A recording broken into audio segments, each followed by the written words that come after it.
मेलेज्मा जो छाही की समस्या है, जिसमें व्यक्ति के गाल पर ब्लैक कलर के स्पॉट आ जाते हैं या माथे पर ब्लैक स्पॉट या गहरे भूरे रंग के स्पॉट देखने को मिल जाते हैं, वो एक अत्यंत ही सामान्य समस्या है और उसको लोग चेहरे पे होने वाली दूसरी जो काले धब्बे वाली बीमारी है उससे अक्सर कंफ्यूज कर जाते हैं। जैसे कि टैनिंग, जो टैनिंग की समस्या होती है वो रोशनी या धूप के प्रभाव में स्किन पूरी डार्क सेट की हो जाती है। इसी तरह से एक प्रॉब्लम होती है पोस्ट इन्फ्लेमेटरी हाइपरपिगमेंटेशन। इसमें क्या होता है कि स्किन पे पहले कोई इन्फ्लेमेटरी कंडीशन हुई, जैसे रेड रैसेज हुए, खुजली वाले पैचेज हुए, या कोई आपने प्रोसीजर किया या कोई क्रीम आपने लगाया चेहरे को साफ करने के लिए, या कोई भी कॉस्मेटिक प्रोडक्ट आपने यूज़ किया और उससे स्किन पे आपके हल्की रेडनेस या हल्की इचिंग हुई, उसके बाद आपकी स्किन जो हुई वो हल्की डार्कर सेट की हो गई। तो इसको बोला जाता है पोस्ट इन्फ्लेमेटरी हाइपरपिगमेंटेशन। और एक प्रॉब्लम होती है लाइकेन प्लैनस पिगमेंटोसस LPP, या उसी से मिलती जुलती प्रॉब्लम होती है पिगमेंटेड कॉस्मेटिक कॉन्टैक्ट डर्मेटाइटिस। तो ये सब कॉमन प्रॉब्लम्स, हालांकि इसके अलावा चेहरे पे काले धब्बा पैदा करने वाली तमाम बीमारियां, पूरी लंबी लिस्ट है, तो वो तो थोड़ी रेयर होती है। जो मैंने अभी नाम लिया है आपको, ये अपेक्षाकृत सामान्य प्रॉब्लम है। तो ये सारी बीमारियां मरीज के दृष्टिकोण से उन्हें केवल एक ही चीज़ समझ पे आता है कि चेहरे पे पिगमेंटेशन हो गया है या फिर चेहरे पे छाइयाँ हो गई हैं, और इसके कारण वो इन सब डिजीजेस को एक समझ लेते हैं और फिर इसके ट्रीटमेंट में बहुत ही ज़्यादा कन्फ्यूज़न, और फिर व्यक्ति यूट्यूब पे, इंस्टाग्राम पे उल्टी सीधी चीज़ें सर्च करता है, उल्टी सीधी चीज़ें ट्राई करता है और फिर नुकसान में पड़ जाता है।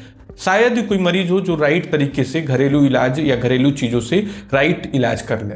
इसमें यह ध्यान देना है कि जो टैनिंग की प्रॉब्लम है, टैनिंग की प्रॉब्लम वो पूर्णतया ठीक की जा सकती है, पूर्णतया जड़ से हमेशा के लिए ठीक की जा सकती है, और दोबारा ना हो तो उसके लिए कुछ प्रिकॉशंस होते हैं जिसको आपको फॉलो करना है, तो प्रॉब्लम आपको होगी ही नहीं। लेकिन टैनिंग की टेंडेंसी जो है, जैसे मतलब दोबारा टैनिंग होने की जो टेंडेंसी है उसको आप नहीं रोक सकते। मतलब जैसे आप धूप में जा रहे हैं, आपकी स्किन डार्क हो जा रही है, तो कोई ऐसा उपाय नहीं बना है कि आप धूप में जाएं और आपकी स्किन डार्क ना हो। एक बार डार्क हो गई तो उसको ठीक कर सकते हैं, लेकिन जो टेंडेंसी है डार्क होने की, मतलब आप धूप में गए तो हर बार आपकी स्किन डार्क हुई, तो इसीलिए टैनिंग के पेशेंट्स को हमेशा सन प्रोटेक्शन बहुत ही अच्छे से, बहुत ही स्ट्रांग तरीके से करना चाहिए। दूसरी जो प्रॉब्लम है पोस्ट इन्फ्लेमेटरी हाइपरपिगमेंटेशन, तो ये जो प्रॉब्लम है ये काफ़ी मरीजों में हमेशा के लिए और जड़ से ठीक की जा सकती है। विशेष करके यदि मरीज शुरुआती फेजेस में हो तो तब बहुत आसानी से, जल्दी से इसे ठीक की जा सकती है। लेकिन कभी कभी ये प्रॉब्लम भी बहुत जिद्दी हो जाती है और डॉक्टर्स के लिए भी एक्सट्रीमली चैलेंजिंग हो जाती है। जो तीसरा जो हम लोग फोकस कर रहे हैं जिस वीडियो में, मेलेज्मा जो छाहियों की प्रॉब्लम है, वो बेसिकली हार्मोनल इन्फ्लुएंस में और सनलाइट, ये दो मेन कंट्रीब्यूटिंग फैक्टर होते हैं जो कि इसको करने के पीछे जिनका कारण होता है। और इसको अभी के समय में जो भी साइंस के पास में, वो चाहे किसी भी पद्धति में हो, थ्रू आउट वर्ल्ड, मतलब पूरे दुनिया में किसी भी कोने में है आप, तो इसको जड़ से ठीक कर पाना ऑलमोस्ट जो कहा जाए कि एक तरह से कहा जाए कि असंभव है। मतलब बहुत थोड़े मरीजों में, रेयर केसेस में ये प्रॉब्लम पूर्णतया ठीक हो जाती है, बहुत थोड़े मरीजों में। इसके बाद जो प्रॉब्लम थी लाइकेन प्लैनस पिगमेंटोसस या पिगमेंटेड कॉस्मेटिक कॉन्टैक्ट डर्मेटाइटिस, तो वो कुछ मरीजों में हमेशा के लिए परमानेंटली ठीक हो जाती है, कुछ मरीजों में इतनी कम हो जाएगी कि मतलब बिल्कुल ही थोड़ा सा कॉस्मेटिक प्रॉब्लम के तौर पर देखी जाती है। और ये प्रॉब्लम भी जब एक बार ठीक होती है तो पूर्णतया ठीक हो जाती है। तो अब आपने देखा कि कैसे चेहरे पे दिखने वाली काली जो धब्बे हैं वो कैसे कंफ्यूजन पैदा कर सकते हैं। अब यहाँ पे कंफ्यूजन पैदा होता है, जैसे किसी को टैनिंग हुआ और उसने कुछ घरेलू उपाय कर लिया, तब वो घरेलू उपाय किया, ठीक हुआ, तो यूट्यूब पे वीडियो लोग बनाना शुरू कर देते हैं। ये जो इन्फ्लुएंसर हैं, यूट्यूबर हैं, आजकल यूट्यूब पे तो ट्रेंड है कि जैसे आपका ठीक हुआ तो आपने वीडियो बनाना शुरू कर दिया कि देखो मैंने दूध लगाया, फला चीज़ का पानी लगाया तो मेरा छाइयाँ ठीक हो गई, पिगमेंटेशन मेरा ठीक हो गया। तो जो टैनिंग की समस्या है वो तो किसी भी चीज़ से, मतलब केवल आपको धूप से बचना है, सनस्क्रीन यूज़ करना है, अपने आप चली जाएगी। इसी तरह जो दूसरी प्रॉब्लम्स हैं उसमें भी, जैसे मैंने बात किया कि पोस्ट इन्फ्लेमेटरी हाइपरपिगमेंटेशन, तो उसमें भी आपने कुछ बेसिक मेजर किया अच्छे से तो वो भी पूरी तरह ठीक हो जाती है। तो इसीलिए काफ़ी ज़्यादा कन्फ्यूजन बना रहता है। तो ये आपको ध्यान देना है कि मेलेज्मा में तमाम दवाइयों, तमाम क्रीम के द्वारा आपकी स्किन को एकदम साफ किया जा सकता है। मतलब कि कोई देख के बता नहीं पाएगा कि आपकी स्किन पे कोई छाई या पिगमेंटेशन की प्रॉब्लम थी अधिकांश मरीजों में। लेकिन जब आप एक बार ट्रीटमेंट पूर्णतया बंद कर देते हैं, जैसे आपने क्रीम लगाना, सनस्क्रीन लगाना, अपनी स्किन केयर जो रूटीन है उसको आपने बंद कर दिया, तो आपकी प्रॉब्लम आ जाती है बिल्कुल ज्यों की त्यों। और प्लस कुछ कंडीशन में ये प्रॉब्लम और ज़्यादा बढ़ चढ़ के आती है, जैसे कि प्रेगनेंसी में या कोई हार्मोनल डिस्टर्बेंस हुआ बॉडी में, तब ये प्रॉब्लम फिर से और ज़्यादा तेज रूप में आ जाती है, ज़्यादा सन एक्सपोजर हो गया तो भी।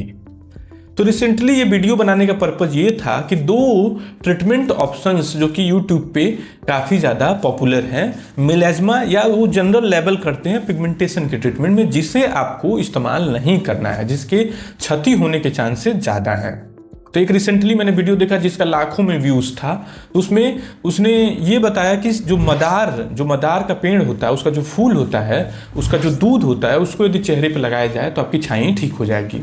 और उसमें ज़्यादा साइंटिफिक दिखने के लिए उसने ये बताया कि सफ़ेद मदार को लगाइए, न कि बैगनी को। जबकि जो साइंटिफिक रिसर्च है और अवेलेबल एविडेंस हैं, वो आप सफ़ेद मदार लगाएं चाहे बैगनी मदार का दूध लगाएं, वो आपके चेहरे पर ब्लिस्टर पैदा कर सकता है, रैशेस पैदा कर सकता है, छाले बना सकता है और आपकी कोई भी पिगमेंटेशन वाली प्रॉब्लम को काफ़ी ज़्यादा ख़राब कर सकता है। रैशेस, खुजली, छाले, फफोले और बाद में चल के बहुत गंदा वाला काला धब्बा पैदा हो सकता है। तो आपको कतई मदार को ट्राई नहीं करना है, कितना भी डाइल्यूटेड फॉर्म में।